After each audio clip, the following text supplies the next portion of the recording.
Bonjour, eh bien, donc on va faire suite aux exercices de renforcement de la stabilité et on va donc sur cette séance travailler tout un tas de postures qui permettent de pouvoir relâcher le psoas.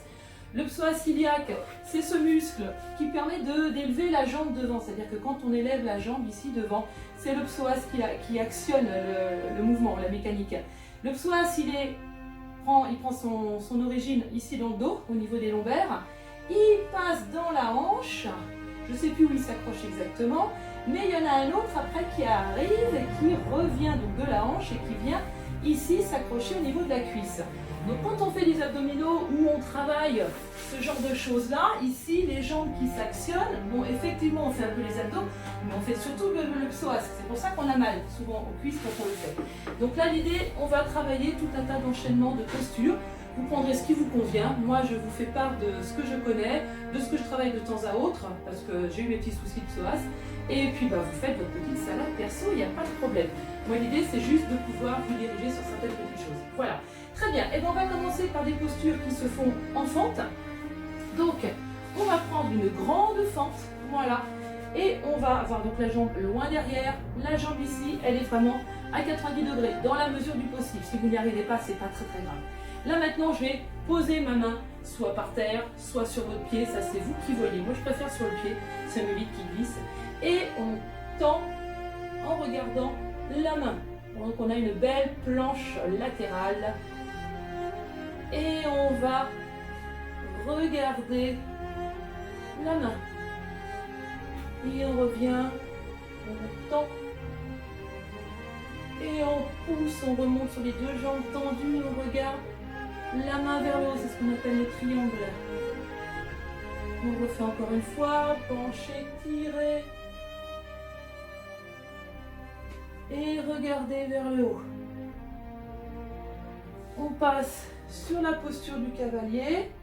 De la posture du cavalier, on peut également passer sur cette posture-ci. Ça permet de faire un petit entraînement qui reste un petit peu plus dynamique que de rester sur des positions immobiles. Voilà, je le fais 3 fois à chaque fois.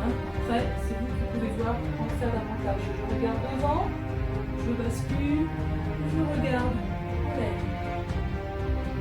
Je reviens et on va descendre pour se positionner, mettre les mains au sol et regarder devant. Remonter sur la jambe avant pour relâcher, puis relâchez bien le bassin vers le bas, regardez devant. On remonte encore une fois et on relâche. De l'autre côté. Hop. On prend notre grand écart. Le pied il est tout seul. Et je vais descendre la main avant. J'essaie de garder mon carré, là, mon angle droit. Et je tire, je regarde ma main. Je monte. Je prends la jambe avant, je regarde la main vers le haut. Je relâche. Je regarde encore ma main, je relâche. Encore une troisième fois, montez, relâchez. Très bien. Et on va revenir sur la position cavalier. Donc là, on regarde devant et on va faire comme tout à l'heure. On penche, on regarde en haut. Fléchissez la jambe. Puis tendez-la. Fléchissez. Tendez. Fléchissez. Et venez mettre les deux mains au sol. Relâchez. Donc la jambe arrière, on soulève le talon. Sinon, ça me paraît un petit peu difficile de relâcher le bassin. On relâche. On tend. On relâche. Temps. Réfléchissez la jambe avant. Remontez et relâchez. Très bien. On va passer à des postures qui vont être davantage à genoux. C'est pour ça que j'ai adapté la caméra. Je ne me lève pas, sinon vous ne me verrez pas. Donc, on va passer à la position que l'on a fait, c'est presque la même d'ailleurs, hein. C'est celle qu'on vient de faire avant, mais on va avoir le pied à plat au sol. En fait, on va être sur le dessus du pied, pas sur les doigts de pied, dessus du pied, d'accord? Et on prend un grand, c'est le lézard, hein.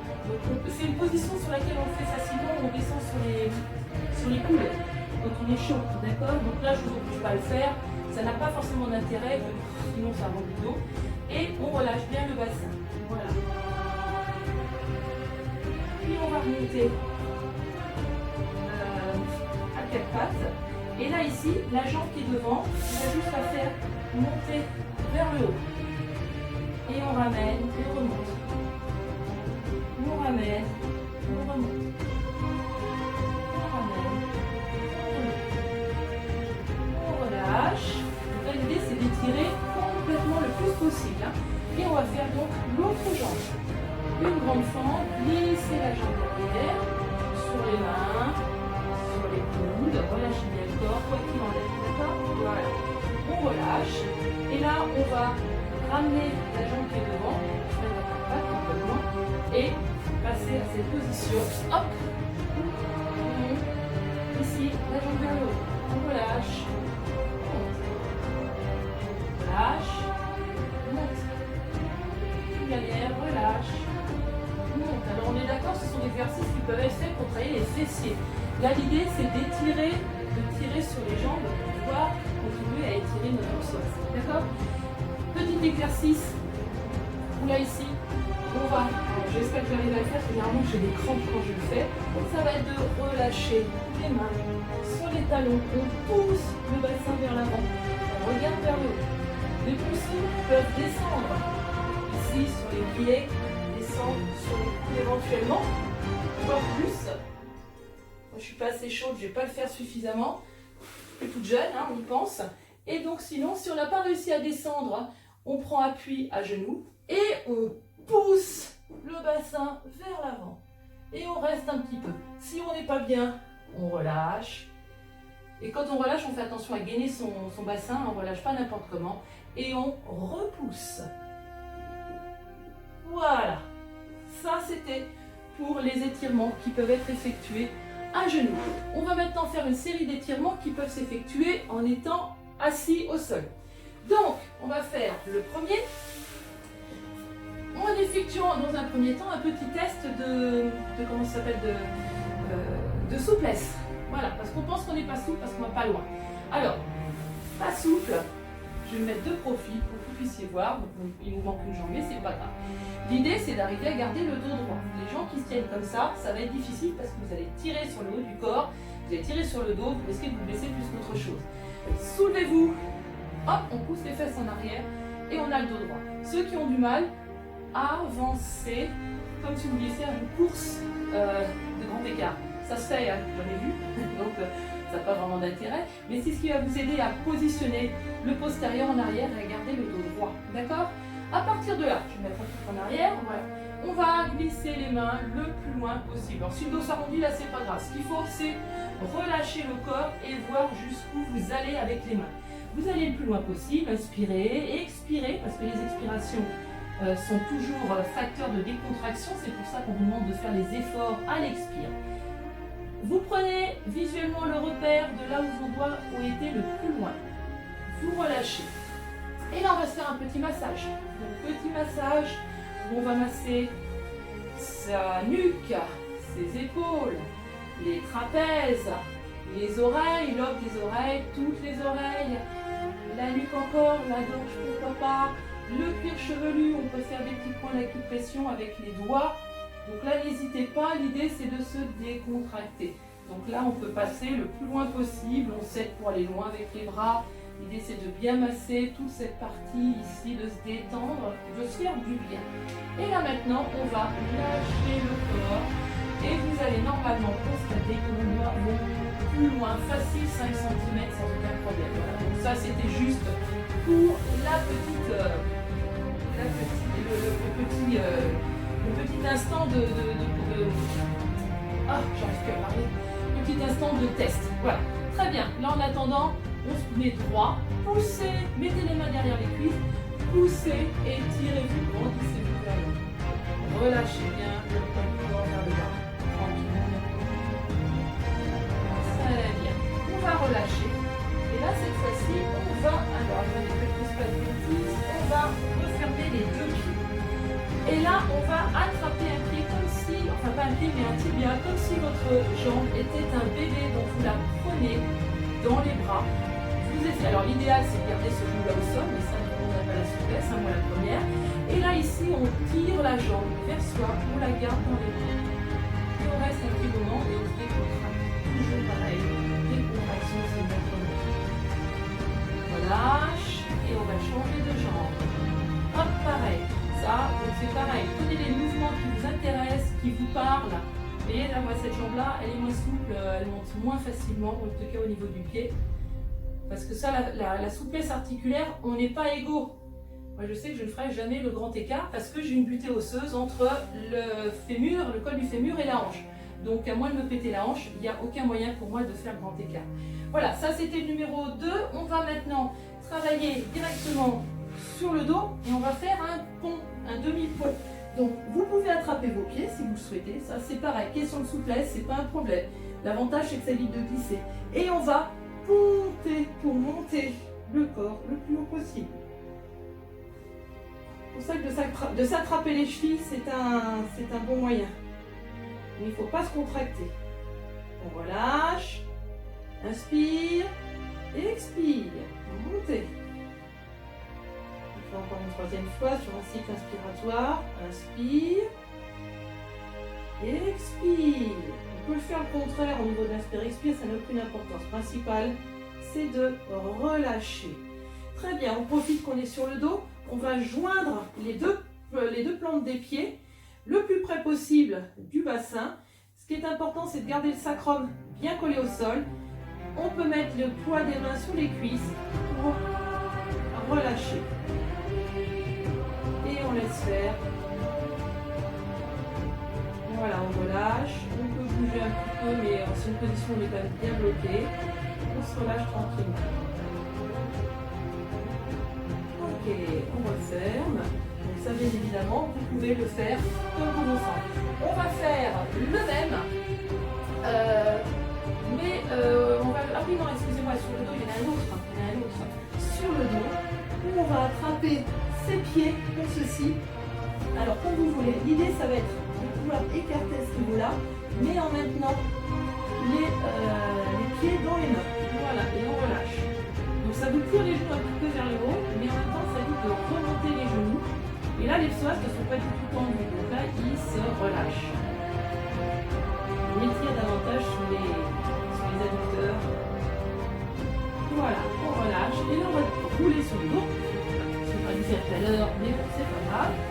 On va glisser pour écarter les jambes. Alors, dans un premier temps, on va déjà se mettre à plat ventre. L'idée, ça va être d'avoir le bassin au sol et les pieds qui se touchent, les plantes de pied. Alors, normalement, quand on est très souple, les pieds, ils touchent au sol. Moi, les miens, ils ne touchent pas, ils sont en l'air, mais c'est pas grave. Pareil, on doit avoir la zone pubienne au sol. Toutes les hanches sont collées au sol. Voilà. Remonter un petit peu les fesses pour resserrer les jambes. Et on va partir du sol. Et là, on va faire 2-3 petits exercices. Là, on va pousser sur les mains et décoller les genoux du sol. Vous voyez ? Et on relâche le corps vers le bas. On regarde vers le plafond. Là, regardez votre ventre. Gainez pour remonter le bassin. Poussez sur les bras, le dos est droit. Les jambes sont tendues. J'ai ma tête entre les bras. On revient devant. On relâche. On le fait tout en douceur, hein, là, parce que le bassin, il ne faut pas le contrarier et lui faire du mal. On regarde le ventre. On pousse sur les pieds. Là, je suis sur doigt de pied. Je pose mes talons, je relâche, j'étire correctement. Et on revient devant, on va le faire une troisième fois. Relâchez doucement. Regardez en haut. Les talons ne sont pas au sol. Ouais, pas les talons, les genoux ne touchent pas le sol. On regarde son ventre. On pousse. Et on relâche. Très bien. Là, ce qu'on va pouvoir faire, ça va être tendre un pied, monter, relâcher et tirer vers le haut. On revient. On va retendre le pied. Poser. On va faire l'autre jambe. Donc étirer entre les deux. Pousser l'autre jambe vers le haut. Tirer, relâcher là devant. Étirer. Mon genou n'est pas au sol. Pareil, on relâche. Alors là, je le fais avec les doigts de pied au sol, mais on peut le faire sur le dessus du pied, le moment où on se lève. D'ailleurs, on va le faire sur le coup d'après. Et on repousse pour monter la jambe et relâcher. Alors, on va faire encore une fois. Monter une jambe, relâcher. Donc la jambe se fléchit et le poids du mouvement, de la jambe et le mouvement emmène le pied en place. Relâchez le pied et poussez vers le haut. On relâche, on reprend appui et on revient, on pousse la jambe vers le haut. Posez. L'autre jambe, pareil, on étire entre les deux. Montez la jambe tendue, pliez, laissez le poids et le mouvement faire. Lâchez la jambe arrière, montez, puis relâchez. Reprenez appui sur le pied, et on remonte. On relâche, on étire, on vient poser les genoux, on relâche complètement le poids du corps. On étire le dos, les assises de préférence vers les talons, les mains le plus loin possible, on relâche. Très bien et on remonte tout doucement en déroulant le corps. Et bien voilà pour cette petite séance, j'espère que vous aurez pris plaisir à la faire. Je vous souhaite passer une bonne fin de journée et puis de se revoir à l'occasion d'une prochaine vidéo. Passez une bonne journée, au revoir.